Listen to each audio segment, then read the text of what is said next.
Assalamualaikum warahmatullahi wabarakatuh. Marhaban ya Ramadan. Pertama-tama mari kita berserah diri pada Allah Subhanahu wa taala.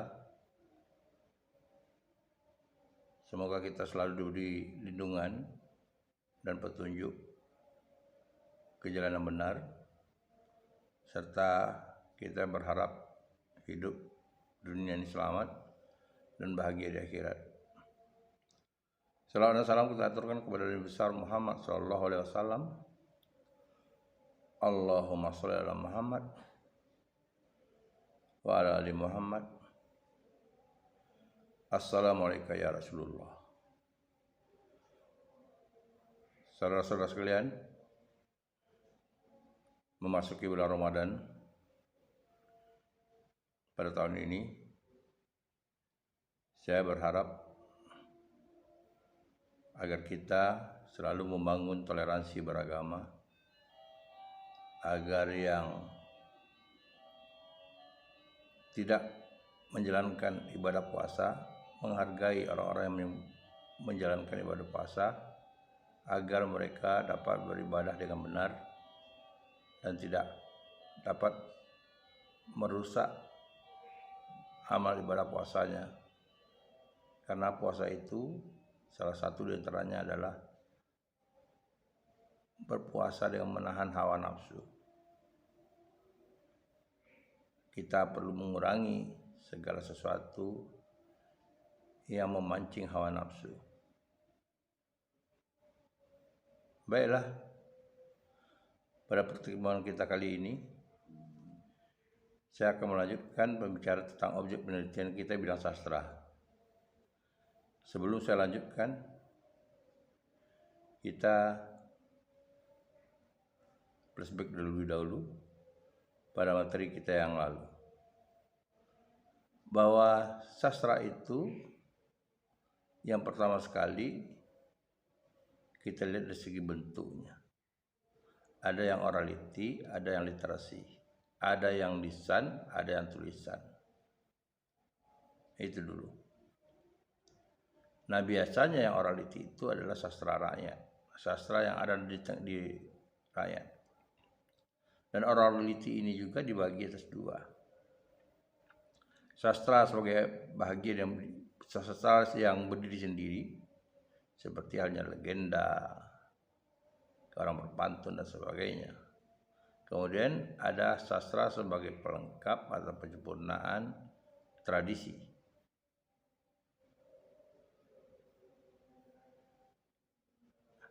Artinya, dalam upacara tradisi, rangkaian acara tradisi, kita menjumpai ada karya sastra di dalamnya. Itu dulu yang kita pastikan. Berarti pilihan kita tinggal orality yang mana yang mau kita teliti. Dan kita sudah belajar teori sastra. Lalu apa yang mau kita amati dalam dunia sastra itu sesuai dengan teori sastra, pisau bedahnya. Nah, kita bisa melihat sastra itu kaitannya dengan pengarang. Tentu kalau orality ini sastranya anonim, tidak mungkin dilakukan. Yang kedua, yang berkaitan dengan masyarakat di sana, kita kaji yang namanya memetik. Dan ketiga, yang kajiannya berkaitan dengan struktur sastra itu sendiri, yang dikatakan objektif, bangunan karya sastra itu sendiri, kajian intrinsik, mulai dari tema, amanat, gaya bahasa, dan sebagainya. Dan kajian ini, kalau kita pilah-pilah, ada yang lebih khusus. Misalnya kita mengkaji tentang aspek bahasanya, kajiannya stilistika. Karena teori bahasa dipakai dalam karya sastra itu. Kita bicara amanat, kita bisa bicarakan tentang geologi, lingkungan, tentang feminisme, sikap karya sastra itu atau pengarang itu, tentang feminisme, tentang kekerasan, dan banyak lagi hal berkaitan dengan kegiatan amanat. Termasuk hal-hal yang sifatnya berkaitan dengan psikologi, sosiologi. Itu kajiannya tentang objektif. Tapi mau kita tarik dalam kondisi itu dengan lingkungan, boleh-boleh aja. Nah, sementara kajian tentang sastra orality yang ada kaitannya dengan budaya, akan lebih baik kajian kita berkaitan dengan etnografi. Karena ada kaitan dengan budaya. Sekaligus kita melihat posisi karya sastra itu dalam rangkaian budaya itu. Peranannya dia. Namun, bukan tidak boleh kita hanya mencopot karya sastra saja. Tentulah sebetulnya kurang sempurna, kurang elok. Kalau kita meneliti, kita pisahkan antara tradisi yang menggunakan karya sastra dengan karya sastra itu sendiri dalam hal ini.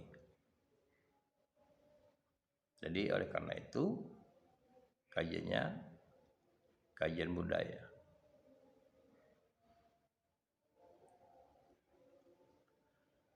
Dan kalau dikatakan bidang apa saja, nah genre sastra itu kita bisa cermati dalam teori sastra ada namanya dibagi dua, prosa dan puisi. Nah, ini sering rancu orang terkadang. Prosa dan puisi yang dikatakan dengan sastra orality itu cenderung kita katakan sastra yang berpola.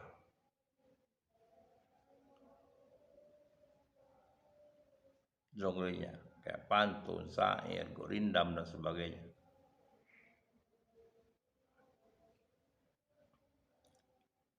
Nah, sementara prosa kita dapat bagi dua. Ada namanya prosa, ada namanya fiksi dan ada namanya non fiksi. Yang dikatakan karya non fiksi karena memang karya sastra itu objektif. Menceritakan tentang sejarah misalnya, sastra sejarah. Walaupun kita tahu bahwa dalam cerita sejarah itu masih ada unsur fiktifnya. Tapi kadarnya sebagai bunga-bunga saja. Memang ada orang mengatakan bahwa karya sastra sejarah tidak dapat dipedomani sebagai bukti sejarah. Tapi paling tidak untuk jalan masuknya kita memahami sejarah. Dan kemudian ada sastra yang berkaitan dengan biografi. Seperti riwayat, autobiografi. Biografi ini artinya seseorang menulis riwayat orang lain. Nah, atau si pengarang menulis karyanya sendiri, riwayat dia sendiri, autobiografi.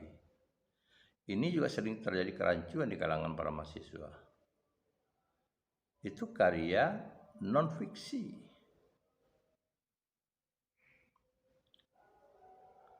Dan kemudian ada karya sastra yang kategorinya fiksi. Ada mulai, kita katanya mulai dari cerita, ya kalau di orality itu ada legenda, ada mitos, mita, ada hikayat, ada koba dan sebagainya. Itu karya sastra yang selagi belum ditekkan, maka dia karya sastra lisan. Karena memang kondisinya itu pada sastra lisan. Kita beri contoh. Bujan Tanda Umang ditulis oleh Pak Tenas Effendi. Hakikatnya itu sastra lisan. Tapi itu dibukukan oleh Pak Tenas. dari sastra lisan, masyarakat Talang. Itu contoh. Jadi menjadi sastra yang didokumentasikan, direproduksikan kembali. Nah, pada kali ini kita memperbincangkan tentang karya kreativitas. Selalu orang mengatakan bahwa karya tulis itu karya kreativitas, karena jelas kreatifnya, penulisnya siapa? Siapa pengarangnya? Juga gambarnya sama dengan tadi, jenis puisinya, jenis sastranya. Itu ada puisi, ada prosa. Dan puisi itu saya kategorikan ada puisi yang berpola, ada puisi yang tidak berpola. Karena ada puisi pengarang-pengarang yang menulis puisi dengan terikat dengan pola. Ada yang menulis puisi tanpa terikat dengan pola, seperti Sajak Haidar Anwar. Mantranya Sutadi Kasubahri.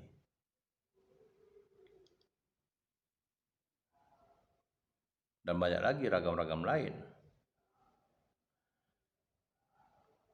Dan kemudian ada yang namanya prosa. Prosa itu ada fiksi dan ada non-fiksi. Prosa itu tentu strukturnya berbeda dengan puisi. Unsur bangunan itu berbeda dengan puisi. Yang namanya prosa ya ada alur, ada peletakan, ada setting, ada tema, dan sebagainya. Dalam teori itu berbeda. Sementara dalam puisi itu kita menggunakan namanya rima, pola larik, dan sebagainya. Pada hakikatnya, secara kasat mata, wujudnya secara konvensi kita bisa mengatakan bahwa itu karya puisi, sebuah karya puisi atau karya fiksi. Itu dulu kita tahu. Dan kemudian ada karya tadi bicara karya fiksi, karya non fiksi. Nah, karya non fiksi ada penyair-penyair atau ada orang terkenal yang didokumentasikan perjalanan hidupnya. Contohnya, kita mengenal buku Pak Sumah Naes, ditulis oleh Farunas M. Jabar. Nah, Farunas M. Jabar itu menulis karya biografi Sumah Naes. Tapi beda dengan Habibie. Habibie menulis sejarah perjalanan hidupnya dengan Ainun sendiri. Nah, namanya autobiografi. Jadi jangan dicampur adukan. Karena itu bukan novel. Kalau udah bicara novel, genre-nya udah beda. Itu karya fiksi. Ini non fiksi. Kalau ada unsur-unsur fiksinya itu bunga-bunganya dari cerita itu. Tapi pada hakikatnya baik tokoh, tempat, semuanya sama. Dialami. Karena itu catatan sejarah perjalanan hidup orang. Pengarang cuma memberi bunga-bunganya saja agar enak dibaca. Katakanlah misalnya mendeskripsikan sebuah tempat yang menurut imajinasi pengarang agar ceritanya lebih hidup. Jadi bukan semacam eksposisi saja. Nah, ini yang membedakan dia karya sastra dan tidak. Dan kemudian ada karya sastra yang prosa fiksi. Itu yang kita katakan ada novel, ada roman, ada cerpen. Nah, unsurnya jelas berbeda tadi seperti saya katakan pada Anda, unsur intrinsiknya. Jadi kalau kita bicara struktur dari karya fiksi,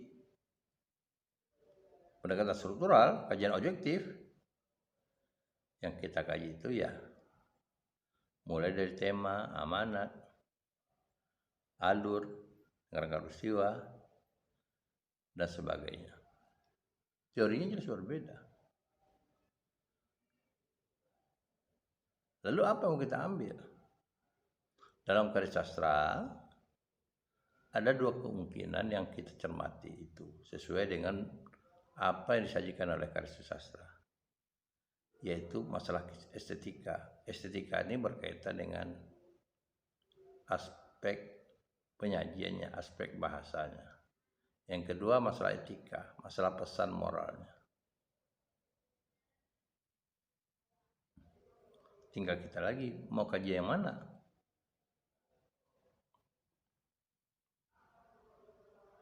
Nah, ini yang harus dipahami.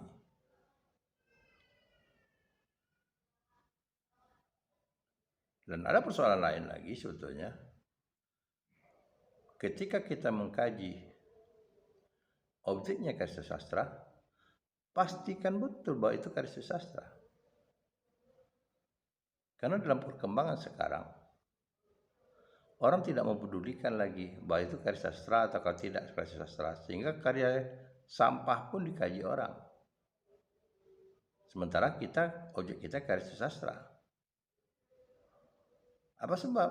Ya karena kalau pedoman kita hanya menyajikan cerita, bukan aspek estetikanya, ya karya pop. Kita kaji juga. Jadi kita harus pastikan betul bahwa itu karya sastra. Aspek keindahannya yang disajikan. Dari mana aspek keindahan itu? Banyak hal berkaitan dengan gaya yang digunakan. Kalau kita mengacu kepada teori sastra, René Welek dan Austin Warren, bahwa karya sastra itu atau bahasa sastra itu bahasa yang perlu diinterpretasikan. Tidak langsung kita cermati, ambil tindakan langsung. Ini yang membedakan karya sastra itu dengan karya lain. Jadi ketika kita mendapat sebuah objek, kita baca dulu bahasanya. Kalau kita yakin bahwa itu sudah bahasa sastra, maka barulah kita tetapkan bahwa itu layak dijadikan objek kajian sastra. Karena perlu diingat, ada aspek bahasa itu yang mendekati karya sastra yang perlu diinterpretasi, yaitu bahasa filsafat. Karena ketika para sastrawan kita menuntut ilmu bidang filsafat, pengaruh bahasa filsafat itu muncul dalam karya sastra.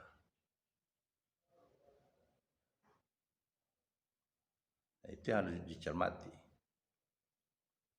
Nah, saudara-saudara sekalian, di samping objek tadi, ada lagi kajian yang berkaitan dengan sastra, itu berkaitan dengan pengajaran, berkaitan dengan kelas, berkaitan dengan penerapan kurikulum, dan itu namanya aspeknya pengajaran sastra.